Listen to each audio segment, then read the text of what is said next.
Meus amigos do Revisão PGE, firme nos estudos? Nós vamos agora para a nossa quinta parte de improbidade administrativa.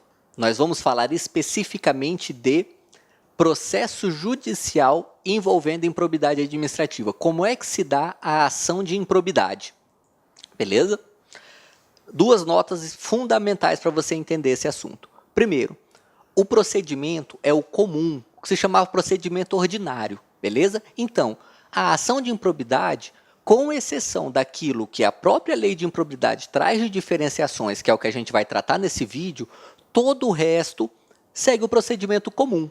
E ela é apresentada por uma ação civil pública. Normalmente se dá o nome de ação civil pública de improbidade administrativa. Não é um nome que a lei traz, mas é um nome que a prática judiciária acabou criando. Tá bom? E vamos lá.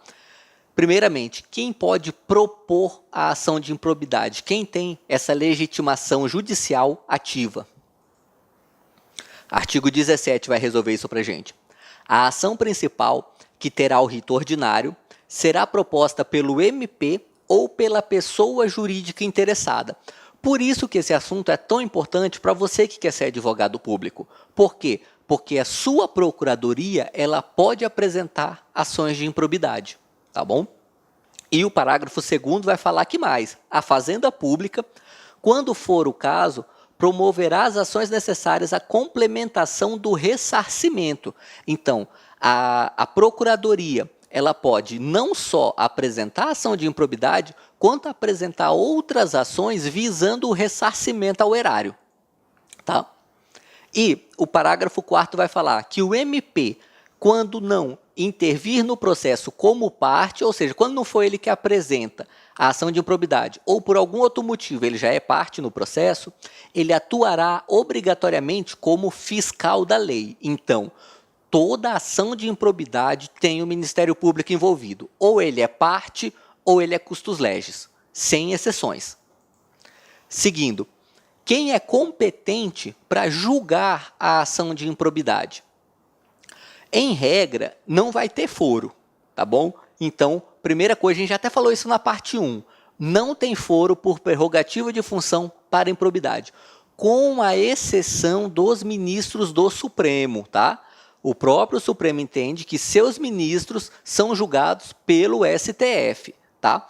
Também tem jurisprudência falando que todo magistrado vai ser julgado pelo seu tribunal, sabe? Então, o juiz de primeira instância ele seria julgado pelo TJ, o desembargador também seria julgado pelo TJ, o ministro do STJ julgado pelo STJ, mas essa jurisprudência ela não é pacífica. Por enquanto, o que é pacífico, que você pode marcar sem medo de ser feliz não tem foro por prerrogativa de função, exceto para ministros do STF, tá bom?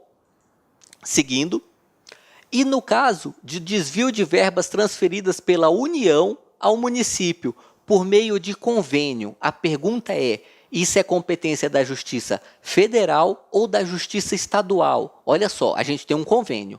A União, que a princípio você puxaria ali a competência para a Justiça Federal, porque é da União o recurso, mas esse recurso foi repassado para o município através de um convênio. E aí, quem é que julga essa ação de improbidade? A gente tem duas súmulas do STJ para resolver o assunto para a gente. A primeira súmula 209 vai falar que, se pelas regras do convênio, a verba transferida deve ser incorporada ao patrimônio municipal, a competência para ação é da Justiça Estadual, tá? Você pode se perguntar o que é incorporação ao patrimônio municipal. Esse é um assunto mais pertinente ao direito financeiro, não cabe aqui nesse vídeo, tá bom? Para fins de improbidade, preste atenção nisso. Se foi incorporado ao patrimônio municipal, é competência da Justiça Estadual. E a súmula 208 vai no sentido oposto.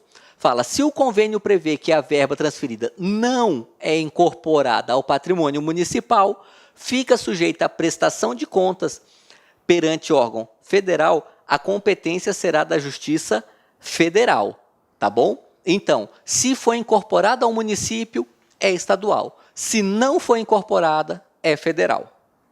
Beleza? Seguindo, a petição inicial tem algum requisito especial? Tem sim. Olha esse julgado aqui do STJ. A petição inicial da ação de improbidade, ela deve ser instruída com documentos ou justificação que contenham indícios suficientes da existência do ato de improbidade, ou seja, é a justa causa. Olha só, advogado público não costuma saber nada de processo penal, eu como sou procurador também não manjo nada, assim. Mas eu lembro de uma coisa, eu lembro que no processo penal, além daquelas 3 condições da ação que vieram lá de Liebman, a gente tem uma quarta. Essa quarta condição da ação é a justa causa. E o que é isso? É o mínimo de provas e indícios que o Ministério Público tem que ter para entrar com a ação penal. Para fins de improbidade, vale a mesma coisa. O Ministério Público ou a Fazenda Pública, quando quer entrar com ação de improbidade, ela já tem que apresentar documentos e elementos que demonstrem que é forte o indício que aquele ato de improbidade existiu e que é aquele agente quem cometeu aquele ato de improbidade. A isso, o STJ dá o nome de justa causa. Tá? E, após a distribuição da inicial, o que acontece?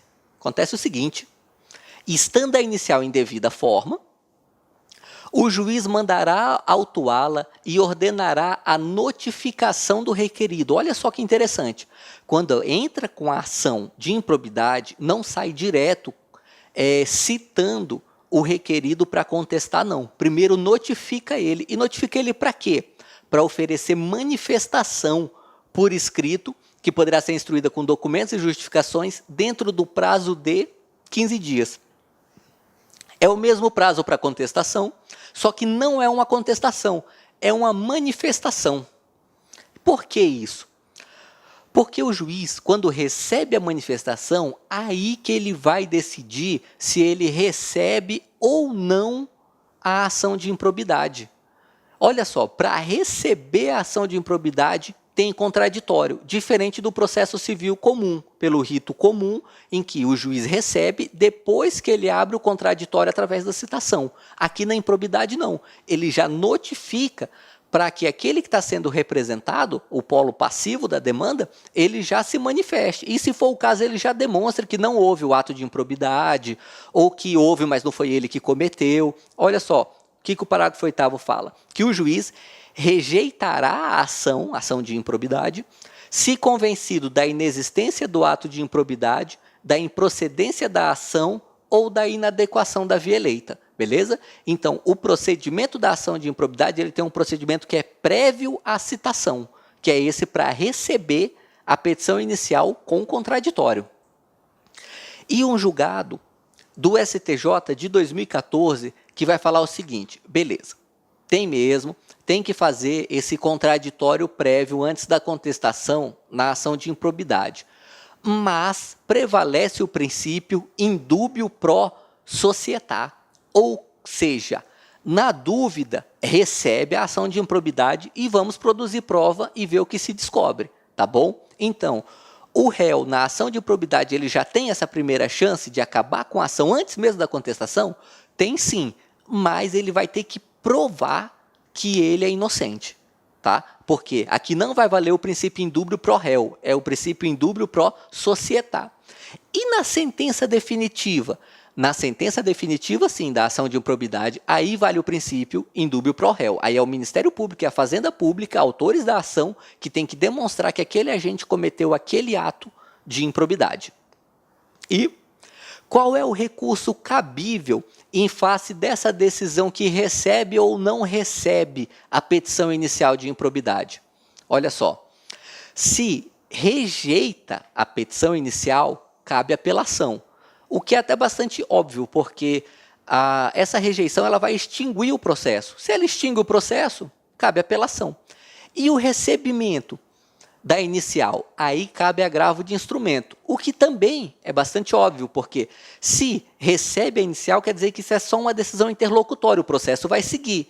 Qual é o recurso cabível contra decisões interlocutórias? Agravo de instrumento, não há dúvida. A divergência está aqui, ó.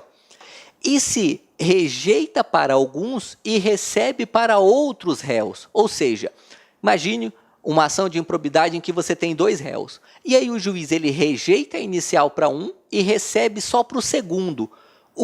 Qual é o recurso cabível nesse caso?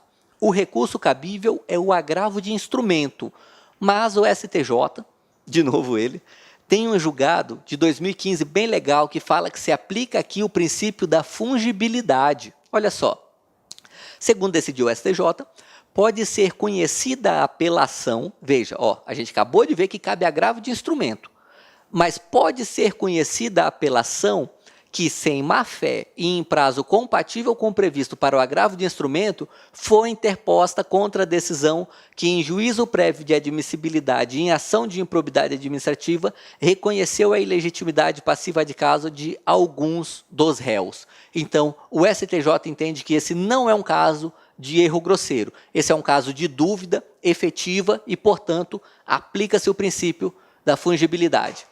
Galera, sobre procedimento judicial da ação de improbidade, é só isso. Todo o resto é o procedimento comum do novo CPC. Beleza? Um abraço.